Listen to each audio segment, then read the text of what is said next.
6 Mayıs 2010. Saat tam 2:32. New York borsasında bir şeyler ters gitmeye başladı. Ekranlar kıpkırmızıydı ve kimse nedenini bilmiyordu. Sadece 5 dakika içinde Amerikan piyasalarından 1 trilyon dolar buharlaştı. Tarihin en hızlı çöküşüydü bu. Peki suçlu kimdi? Dev bir banka mı? Hayır. Suçlu okyanusun öbür tarafında. Londra'da ailesinin evindeki yatak odasında eşofmanıyla oturan 31 yaşında sessiz bir adamdı. Adı Navinder Singh Saraoy'du. Ve bu video tek bir adamın Wall Street'in en akıllı yapay zekalarını nasıl kandırdığının gerçek hikayesi. Hikayemiz Londra'nın batısında Heathrow uçuş rotasının tam altındaki sıradan bir mahallede başlıyor. Hounslow. Sıra evler, kiremit çatılar, sessiz sokaklar. Navinder, Hint asıllı göçmen bir ailenin oğluydu. Sessizdi, içine kapanıktı. Ama iki konuda tam bir dahiydi. Matematik ve bilgisayar oyunları. Refleksleri inanılmazdı. Sayıları herkesten hızlı görüyor, örüntüleri herkesten önce fark ediyordu. Bu yetenek yıllar sonra ona büyük servet kazandıracaktı. 2000'lerin başında Londra'da Futex adında bir işlem şirketine katıldı. Burası genç yetenekleri alıp onlara borsada işlem yapmayı öğreten bir yerdi. Kısa sürede bir efsaneye dönüştü. Diğerleri günde binlerce dolar kazanırken Navinder yüz binlerce dolar kazanıyordu. Hem de tek başına, tek kelime etmeden. İş arkadaşları onu tuhaf bulurdu. Kulağında dev gürültü önleyici kulaklıklar, üzerinde eski bir eşofman. Lüksle ilgilenmiyor, öğlenleri indirimli sandviç yiyordu. Sonra bir gün ofisi bıraktı. Nedeni basitti. Kendi başına çalışmak istiyordu. Yeni ofisi ise Hounslow'daki çocukluk yatak odasıydı. Peki bu sessiz adam dünyanın en güçlü finansal sistemini tam olarak nasıl dize getirdi? Bunu anlamak için önce sistemin nasıl çalıştığına bakmamız gerekiyor. Borsada her alım ve satım emir defteri denilen dijital bir tahtada buluşur. Alıcılar bir tarafta, satıcılar diğer tarafta sıralanır. Bu defter piyasanın kalbidir. Kaç kişi almak istiyor, kaç kişi satmak istiyor, herkes bunu görür ve fiyat tam olarak buna göre oluşur. Ama 2010 yılında bu defteri okuyanların çoğu artık insan değildi. Yüksek frekanslı işlem algoritmalarıydı. Yani milisaniyeler içinde karar veren bilgisayarlar. Bu botlar saniyede binlerce işlem yapıyordu. İnsan gözü daha ekrana bakamadan. Onlar alıyor, satıyor, kârını cebine koyup çıkıyordu. Ve hepsinin mantığı aynıydı.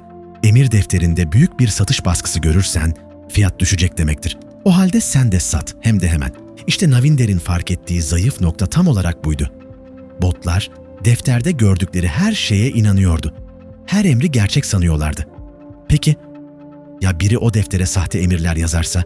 Satmaya hiç niyeti olmayan, sadece görüntü olsun diye orada duran devasa satış emirleri? Bu tekniğin adı spoofing, yani yanıltma. Piyasaya dev bir satış duvarı koyarsın. Botlar panikler, fiyat düşer ve sen tam dipten alırsın. Sonra sahte emirlerini daha kimse dokunamadan saniyenin 1/1000'inde iptal edersin. Duvar buharlaşır, fiyat toparlanır ve sen kârla satarsın. Videoya devam etmeden önce içeriğimizi beğenip kanalımıza abone olarak bize destek olabilir, düşüncelerinizi yorumlarda bizimle paylaşabilirsiniz. Şimdiden teşekkür eder, iyi seyirler dileriz. Elbette Navinder bunu eliyle yapamazdı. İnsan parmakları için fazla hızlıydı. Bu yüzden bir yazılımcıya kendisi için özel bir program yazdırdı.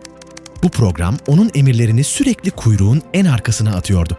Böylece emirler herkese görünüyor. Ama neredeyse hiçbir zaman gerçekleşmiyordu.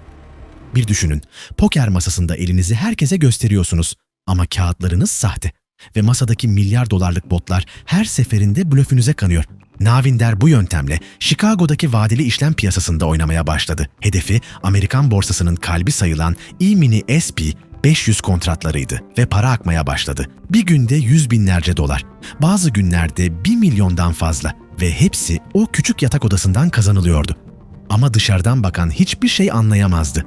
Aynı ev, aynı oda, aynı eski eşofman. Annesi hala ona alt kattan çay için sesleniyordu. Ve takvimler 6 Mayıs 2010'u gösterdiğinde piyasalar zaten diken üstündeydi. Yunanistan borç kriziyle boğuşuyor, Atina sokakları protestolarla yanıyordu. Avrupa'nın çöküş korkusu okyanusu aşmış, Wall Street'in üzerine kara bir bulut gibi çökmüştü. O gün herkes tetikteydi. Botlar da dahil. O gün Navinder, Londra saatiyle öğleden sonra ekranının başına geçti ve algoritmasını çalıştırdı. Deftere dev satış emirleri yağmaya başladı. Saatler boyunca milyarlarca dolarlık sahte satış baskısı defterde belirip kayboldu. Botlar bu ağırlığı hissediyor, piyasa yavaş yavaş geriliyordu. Sonra saat 2.32'de her şeyi değiştirecek olan şey oldu. Kansas'taki dev bir yatırım fonu otomatik bir satış programını başlattı. Program 4 milyar dolarlık kontratı hızla piyasaya boşaltmaya başladı. Zaten gergin olan botlar için bu kırılma anıydı. Algoritmalar aynı anda aynı kararı verdi. Sat. Ne olursa olsun sat. Birbirlerine satmaya başladılar. Düşen her fiyat daha fazla satışı tetikledi. Kartopu bir çığa dönüştü. Dow Jones dakikalar içinde yaklaşık 1000 puan çakıldı. Bu, tarihin o ana kadarki en hızlı düşüşüydü. Ekranlarda akıl almaz şeyler oluyordu. Dünyanın en büyük danışmanlık şirketlerinden Accenture'ın hissesi 40 dolardan 1 sente düştü. Aynı anda başka bir hisse bir anlığına 100.000 dolara fırladı. Sistem tamamen çıldırmıştı. Fiyatların artık hiçbir anlamı kalmamıştı. Televizyonlarda spikerler canlı yayında panik içindeydi. Kimse ne olduğunu anlamıyordu. Savaş mı çıkmıştı? Bir banka mı batmıştı? Hayır, o 5 dakika içinde Amerikan piyasalarından yaklaşık 1 trilyon dolar silindi. Emeklilik fonları, birikimler, servetler kağıt üzerinde eriyip gitti. Sonra geldiği gibi gitti. Piyasa dakikalar içinde toparlandı. Kayıpların çoğu geri geldi. Ama bir şey geri gelmedi. Güven. Peki o sırada Hounslow'daki yatak odasında neler oluyordu? Navinder çöküşten kısa bir süre önce bilgisayarını çoktan kapatmıştı bile. O gün yaklaşık 900.000 dolar kazanmıştı. Ve piyasalar yanarken o alt katta ailesiyle yemek yiyordu. Hiçbir şey olmamış gibi. Amerika Birleşik Devletleri hükümeti aylar süren dev bir soruşturma başlattı. Resmi rapor suçu büyük ölçüde Kansas'taki o fonun otomatik satışına yükledi. Navinder'in adı o raporda geçmedi bile. O da hiçbir şey olmamış gibi devam etti. Aynı yöntem, aynı oda. Tam 5 yıl daha. Bu yıllar içinde toplam kazancı yaklaşık 40 milyon doları buldu. Ama işin en tuhaf yanı ne? Biliyor musunuz? Bu parayı neredeyse hiç harcamadı. Lüks araba yok, malikane yok, tatil yok. Hala aynı evde yaşıyor, indirimli menülerden yemek yiyor, şehirde otobüsle geziyordu. Çünkü onun için para sadece puandı. Bir video oyunundaki yüksek skor gibi. Amaç harcamak değildi. Amaç oyunu kazanmaktı. Ama 2015 yılının bir Nisan sabahı oyun bitti. Hounslow'daki o sıradan evin kapısı çalındı. Gelenler polislerdi. Bir ihbarcı yıllar önce onun işlem kayıtlarındaki tuhaflığı fark etmiş ve Amerikan makamlarına bildirmişti. İz sürüle sürüle o yatak odasına çıkmıştı. Amerika Birleşik Devletleri onu flash crash'i tetiklemekle suçladı. Basın ona bir lakap taktı. Hounslow tazısı. Herkes karşısında milyarder bir dahi görmeyi bekliyordu. Ama mahkemeye gelen, eşofmanlı, utangaç, gözlerini yerden kaldıramayan bir adamdı. Kefalet parası bile hazır değildi. Çünkü servetinin çoğu gitmişti. Evet, yanlış duymadınız. Dünyanın botlarını kandıran adam kendisi kandırılmıştı. Milyonlarını sahte yatırım vaatleriyle dolandırıcılara kaptırmıştı. Dava sürerken doktorlar bir teşhis koydu. Navinder otizm spektrumundaydı. Dünyayı hepimizden farklı görüyordu. Sayılarla konuşuyor, kalabalıklardan kaçıyordu. Amerika Birleşik Devletleri'ne iade edildi, suçunu kabul etti ve soruşturmaya yardım etti. Botların nasıl kandırıldığını bizzat anlattı. Müfettişlere adeta ders verdi.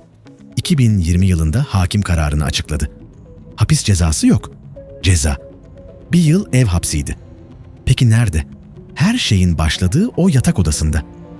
Peki 1 trilyon doları gerçekten tek başına o mu sildi?